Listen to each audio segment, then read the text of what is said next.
Bienvenue dans cette nouvelle séance. Aujourd'hui, je vous propose qu'on se fasse un slow flow très cocooning, très doux pour être dans une énergie de restauration et de repos complet quand on veut garder quand même un tout petit peu de mouvement dans le corps. C'est parti, je vous invite à vous installer sur votre tapis. Vous avez simplement besoin du tapis, d'une tenue confortable. Moi, j'ai pris un bolster ici. Si vous en avez un, prenez-le. Sinon, prenez quelques coussins ou une brique de yoga, ça fera aussi l'affaire. Et une fois que vous êtes installé, prenez ce temps pour rentrer dans votre moment, dans votre parenthèse. Le temps de quelques respirations, trouvez votre assise, retrouvez votre centre.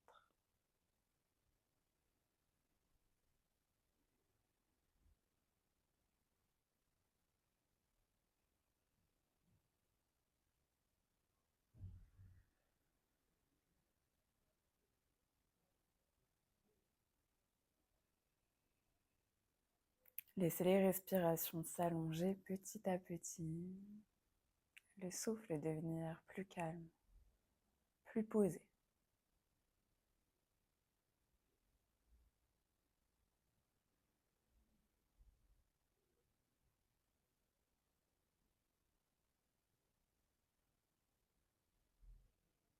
Puis vous allez prendre 3 grandes respirations. Inspirez profondément par le nez. Expire, on relâche tout, bouche ouverte. Encore, inspire. Et relâche. La dernière, inspire. Bloque en haut, reste un peu avec tout l'air. Et expire tout. Ok. Vous allez venir faire des grands cercles avec la nuque. Dans un sens, on vient dénouer les petits grains de sable. Puis dans l'autre sens.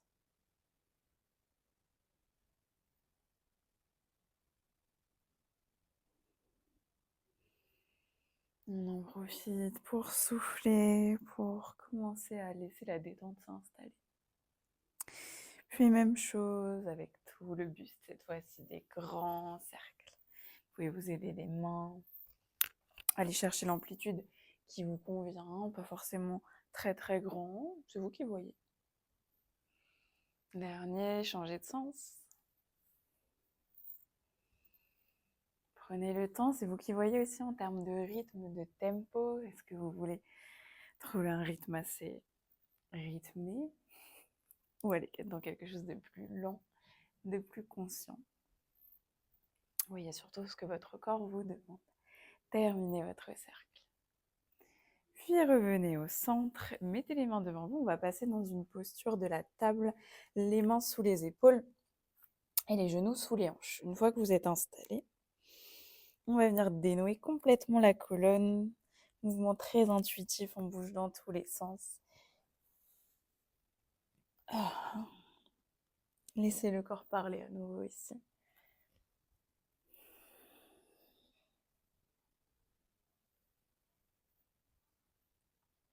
Dernière inspiration. Dernière expiration ici, puis on stabilise et on va venir s'installer, posture de la table, on va venir faire un chat-vache, pardon. Plus classique cette fois-ci, vous inspirez, creusez le dos, le regard légèrement vers le ciel. Et expire, arrondissez, rentrez le menton et vous poussez vos omoplates loin vers le plafond. On continue sur l'inspire, on creuse. Et expire, arrondis. Dos de chat et encore creuse. Expire, arrondi.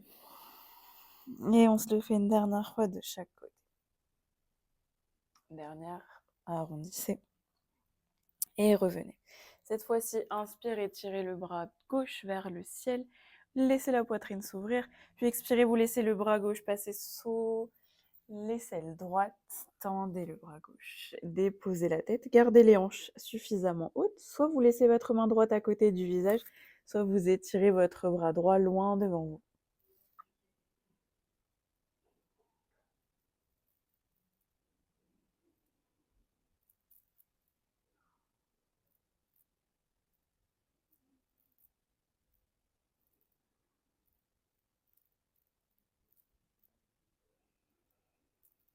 Encore une grande respiration ici. Et expire, rapprochez la main droite du visage si ce n'était pas le cas. Et on étire une dernière fois, bras gauche vers le ciel. Avec beaucoup d'espace dans la poitrine, revenez, même chose de l'autre côté. Vous envoyez bras droit vers le ciel, ouvrez la poitrine. Et expire, on passe la main sous l'aisselle gauche, on dépose la tête, on garde les hanches hautes. Soit vous gardez votre main près du visage, soit vous étirez le bras plus loin. Une fois que vous êtes placé, ensuite, voyez, est-ce que vous avez laissé vos hanches se décaler complètement sur la gauche? Hop, replacez-les un petit peu au centre. C'est pas dramatique si vous avez les hanches qui sont pas parfaitement alignées. Essayez juste de trouver à peu près le centre, tout simplement.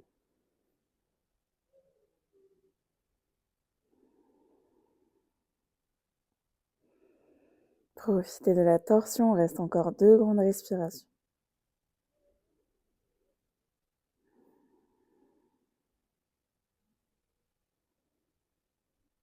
Expire, ramenez la main gauche près du visage, repoussez sur la main gauche, bras droit vers le ciel, on s'ouvre complètement et on revient. On pousse les fesses vers l'arrière, Balasana, on étire les bras loin devant. Ici, on va venir laisser les fesses se rapprocher des talons, tirer loin derrière, les bras tirés loin devant. Vous sentez la colonne qui se décompresse comme si on créait de l'espace entre chaque vertèbre. Vous pouvez déposer le front au sol.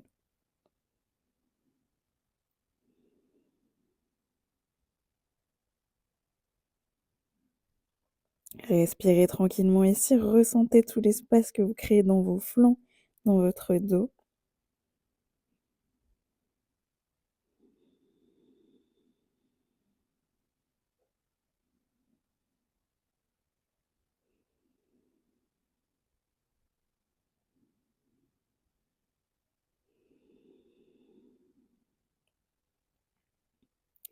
Dernière expiration. Déroulez votre colonne petit à petit pour vous retrouver assis sur les genoux. Et de là, hop, déposez les fesses à l'arrière du tapis et envoyez vos jambes loin devant. Les jambes se tendent, plus ou moins. Si les jambes restent légèrement fléchies, c'est pas grave, on peut rester ici. Et vous pouvez tout à fait d'ailleurs glisser votre coussin, vos briques ici sous les genoux, si vous savez que vous avez du mal à tendre vos jambes, tout simplement. Je vais les laisser se mettre là où elles se déposent toutes seules. On va inspirer, flexer les pieds, les orteils vers le visage, trouver de l'espace, bras vers le ciel. Expire, descendez, c'est le bassin qui initie le mouvement. Les bras accompagnent juste. Quand vous sentez que ça s'arrête tout seul, on dépose les mains. On ne cherche pas à aller absolument très très très loin. On cherche plutôt à trouver le juste milieu, là où on peut garder quand même un peu de longueur dans le bas du dos, mais aussi à pouvoir trouver un peu de relâchement et relâcher la nuque, la tête. Ici, si vous avez le corps froid, gardez ça en tête. On va toujours moins loin quand on est à froid que quand on vient d'avoir une pratique plus longue, que quand c'est la fin de la journée aussi.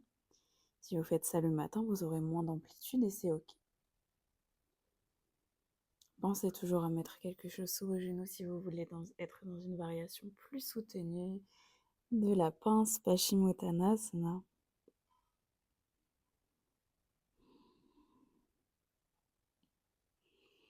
On va rester un extra temps dans cette posture.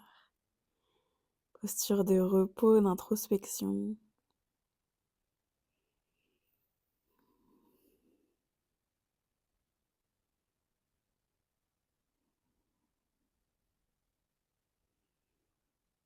Laissez votre souffle vous bercer.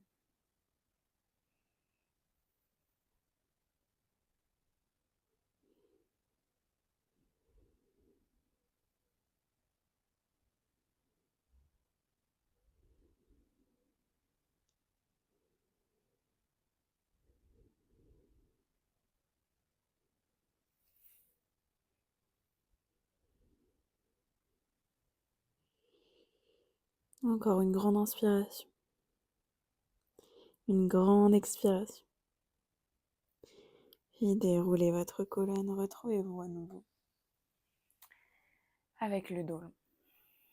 Prenez un instant ici, une inspiration. Une expiration. Puis vous allez avancer vos pieds vers l'avant du tapis. Mettez les pieds tout au bout. Prenez votre accessoire, quel que soit celui que vous ayez sous la main, pas trop loin de vous, et allongez-vous sur le dos. Une fois que vous êtes sur le dos, vous allez déposer les plantes de pied bien ancrées dans le sol. On va aller dans un demi-pont, mais soutenu. Donc ici, le soutien, ça va venir tout simplement des accessoires que vous avez sous la main. Si vous avez un bolster comme moi ou un coussin, glissez le bolster sous les genoux, puis vous remettez les pieds au sol et de là, attrapez le bolster, levez votre bassin un instant, engagez les fessiers le temps de placer le bolster, vous le déposez à peu près à la naissance des fessiers et du bas du dos, là où ils se joignent au niveau du sacrum. Si vous avez un coussin, vous avez forcément plus d'espace. Si vous avez une brique, c'est très bien aussi. Trouvez là où la brique est bien installée, à la hauteur de votre choix. Trouvez la variation du pont soutenu. Bien sûr, plus les accessoires sont hauts, plus ce sera intense en termes de sensation. Pas forcément de force nécessaire, mais de sensation. Vous voyez ce que votre corps vous réclame aujourd'hui. Et ensuite, vous vous installez, vous restez et vous travaillez à venir désengager les muscles au niveau des hanches, des cuisses. Laissez le bassin reposer lourdement sur l'accessoire. Décontractez les fessiers. Puis laissez aussi vos épaules se relâcher, votre ventre se détendre.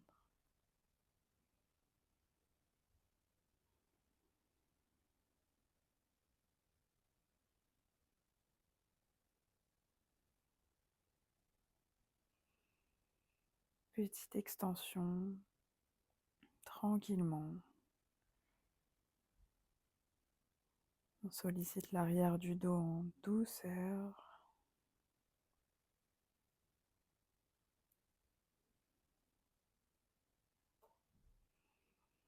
N'hésitez pas à ajuster l'accessoire si nécessaire.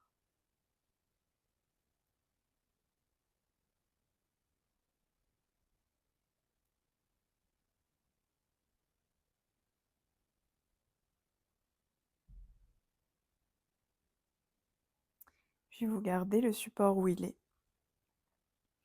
Si vous avez un support très haut, peut-être abaisser un peu la hauteur.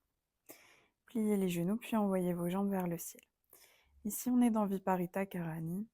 Laissez vos pieds reposer naturellement, ni trop flex, ni pointés. Et les jambes ici sont tendues, mais de manière assez douce, assez désengagée, juste tendues suffisamment pour tenir en l'air. Vous désengagez tout le reste, vous ne cherchez pas à tendre absolument les jambes, à engager le plus possible, c'est pas du tout le but ici. Vous pouvez d'ailleurs très bien faire cette posture contre un mur, vous rapprochez les fessiers du mur qui est près de vous et vous déposez les jambes dessus. Avec ou sans support sous les hanches, les deux sont faisables. On va rester quelques cycles de respiration ici.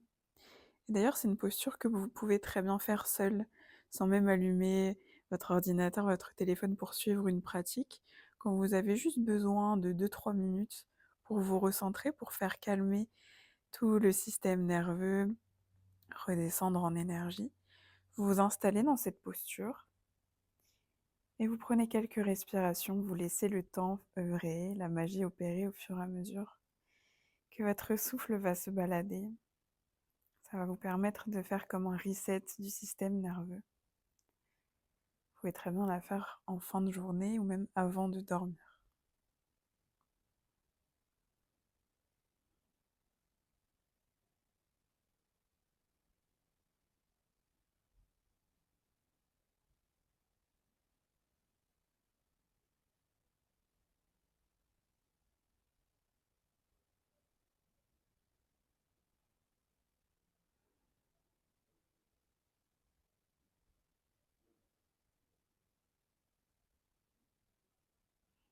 Prenez encore quelques respirations ici. Continuez de désengager chaque zone qui n'a pas besoin de l'être.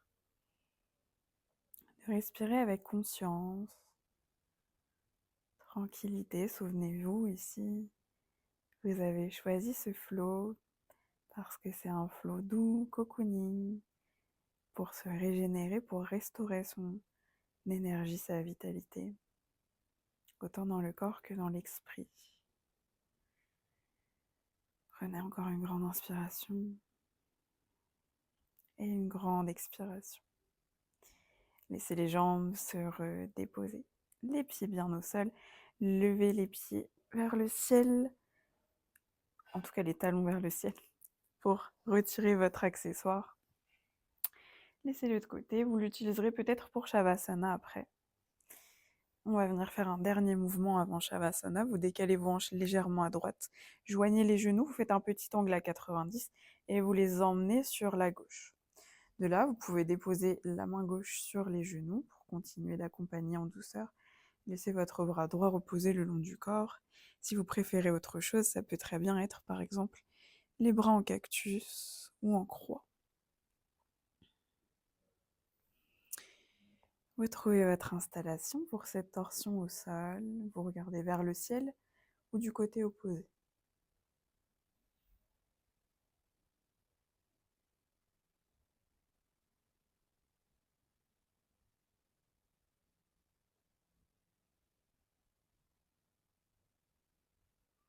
Un dernier essorage ici. Ah. Les torsions, souvent ça a cet effet un petit peu de venir nettoyer, purifier aussi dans la tête, pas forcément que dans le corps. Ça a cet effet un peu de remettre les choses à plat. En tout cas, c'est comme ça moi que je les perçois, que je les ressens. Je vous invite à vous demander petit à petit, au fur et à mesure que vous avancez dans votre pratique de yoga, de consciemment explorer comment est-ce que vous vous sentez dans chaque style de posture, qu'est-ce que ça génère chez vous, sans porter en jugement ou chercher à avoir une bonne réponse, il n'y en a pas. Juste à être curieux, à comprendre comment votre corps réagit. Vous allez changer de sens, ramener le bassin neutre, puis ensuite vers la gauche légèrement, pour faire de la place pour vos genoux. Petit angle à 90, emmenez les genoux à droite. Vous avez les mêmes options d'installation que de l'autre côté.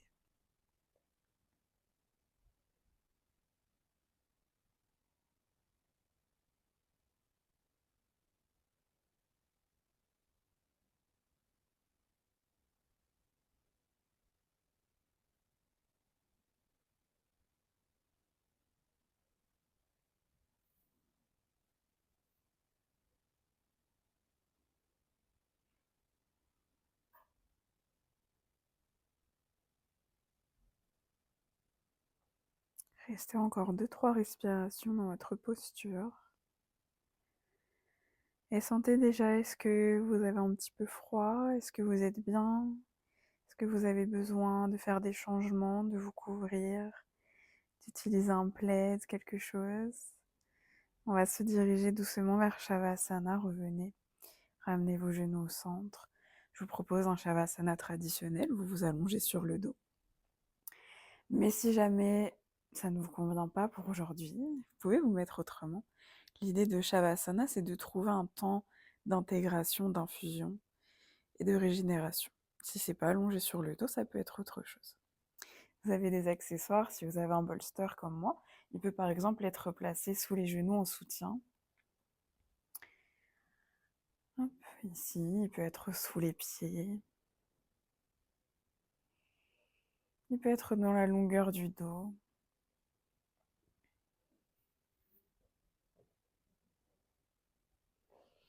Il peut même être sur votre bassin ici pour avoir cet effet de poids. Ça dépendra aussi du poids du bolster que vous avez. Mais ça peut être un plaid aussi qu'on glisse sur le bassin pour avoir cette sensation d'ancrage. Vous l'aurez compris, il y a plein de façons de s'installer en Shavasana. Je ne vais pas toutes vous les citer. Une fois que vous êtes bien installé, prenez une dernière fois une grande respiration par le nez. Une grande expiration, bouche ouverte. Et restez, si vous avez envie, vous pouvez laisser vos yeux se fermer.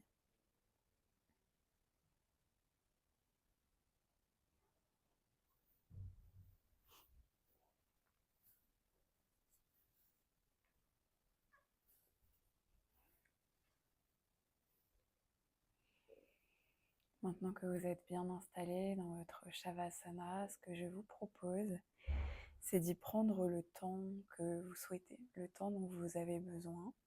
Ça peut être 2, 3, 5 minutes, pourquoi pas même 10 si vous avez le temps, l'espace pour le faire. En général, j'aime bien personnellement laisser mon corps juste faire. À un moment, je sens que c'est bon et que j'ai envie de sortir. Peut-être essayez ça aujourd'hui. Sortez quand vous en avez envie.